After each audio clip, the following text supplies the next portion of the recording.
ከከተማ ወደ ከተማ የመጣው ነው መስለኝ። ከምኝታ ተነስተሽ ወጣ ብለሽ ስታይ ካየሩ ጀምሮ በጣም ደስ ይላል። ልጆቻችን ደግሞ የሚገናኙበት የሚጫወቱበት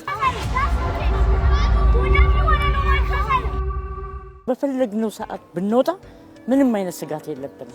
ኑሯችንን አሳምረን ህይወታችንን ቀላል አድርገን ብሩህ አድርገን ሁሉም ሰፈር እንዲህ ቢሆን ብዬ በልቤ እመኛለሁ። እኔ ማድረግ አለብኝ ይሄን መስራት አለብኝ የሚለው ነገር ራሱን ማሳመን ነው።